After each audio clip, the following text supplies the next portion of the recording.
Teacher Talking Sports, what it does, what it do, how and the NFL has been coming out with their annual top 100 players. So this year, of course, top 100 players of 2023. I did a video when 51 through 100 came out. Instead of doing a video for the top 50, I'm going to do a video of the top 10 snubs from the list. Now, 1 through 10 have not come out yet. They will come out at some point today. Those 10 players are going to be Josh Allen, Jalen Hurts, Chris Jones, Patrick Mahomes, Travis Kelce, Justin Jefferson, Tyreek Hill, Joe Burrow, Nick Bosa, Micah Parsons. But these 10 guys I'm going to name didn't make the top 100. And never mind the top 100. They actually didn't make the top 110 because the first 10 off the list were announced.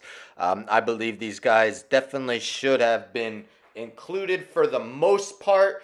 So let's get into it. I'll name 10. I'll name a few more at the end as well because I can name a bunch of offensive linemen. I think I have 2 or 3 in this video.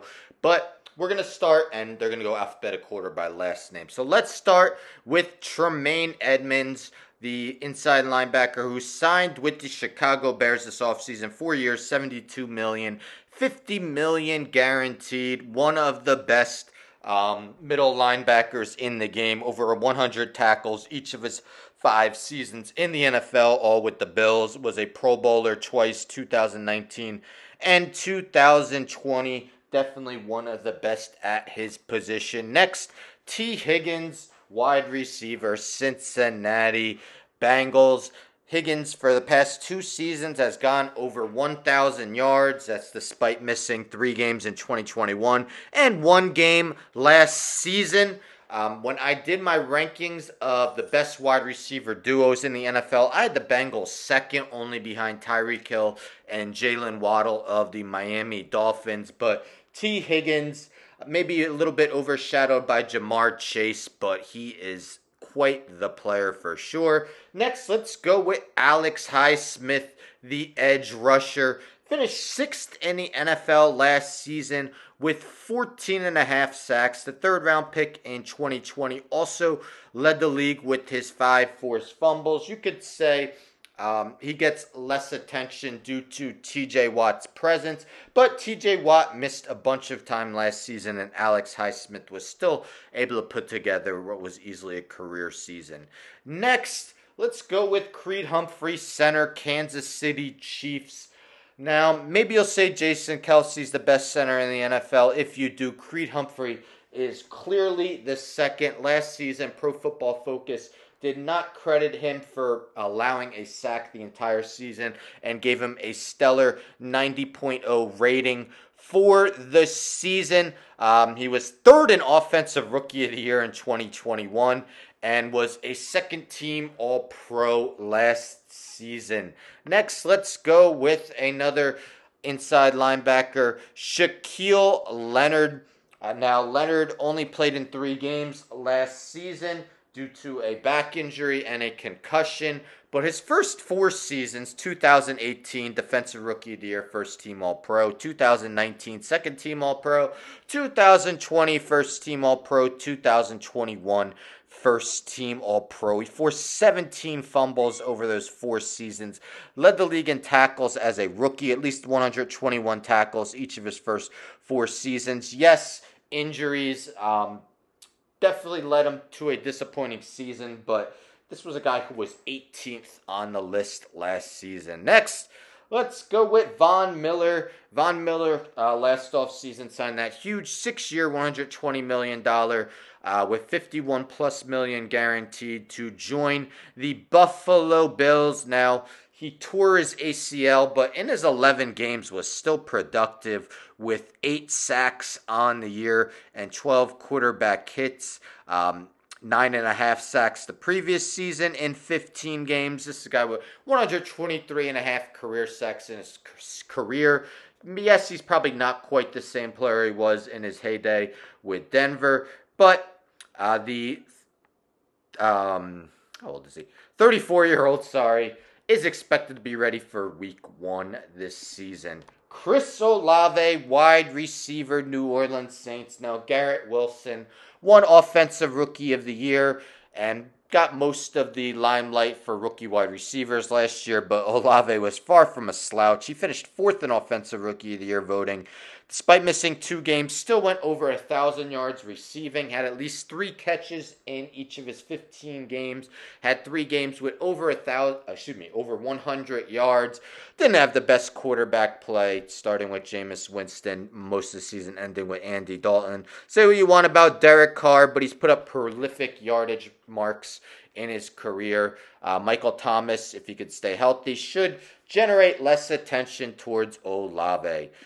Next, let's go with Matthew Stafford. Yes, Stafford was injured last year, shoulder ailment, played in just 9 games, wasn't quite as good as he was the previous season. Of course, he helped guide the Rams to a Super Bowl victory, but expect to be fully healthy, or at least healthier, this upcoming season. When The Athletic did their quarterback tiers, Matthew Stafford finished 10th. That's ahead of quarterbacks such as Justin Fields, Kirk Cousins, Jared Goff, and Geno Smith, who all made the NFL top 100 players. Count out Matthew Stafford at your peril. Next, Jonathan Taylor. You know where Jonathan Taylor was on last year's list? 5th. This year, he doesn't make the top 110, and I get it. It was a disappointing season for Taylor, but the offensive line definitely regressed from what it had been in the past, but still averaged 78.3 rushing yards per game. It was just 2021 where he finished as the runner-up for Offensive Player of the Year, leading the league in rushing yards, rushing touchdowns, averaging 5.5 yards per carry. We know Jonathan Taylor is not happy with the Colts right now, but he probably deserved to be on the top 100. And the guy who's last, and I consider the biggest snub on here, even as a Giants fan, I'm not being biased. How was Andrew Thomas not on this list? Not even top 110 players according to this list. The 24-year-old selected 4th overall in the 2020 NFL Draft. Kind of had a disappointing rookie season. 2021 slight improvements, but last year definitely put it all together.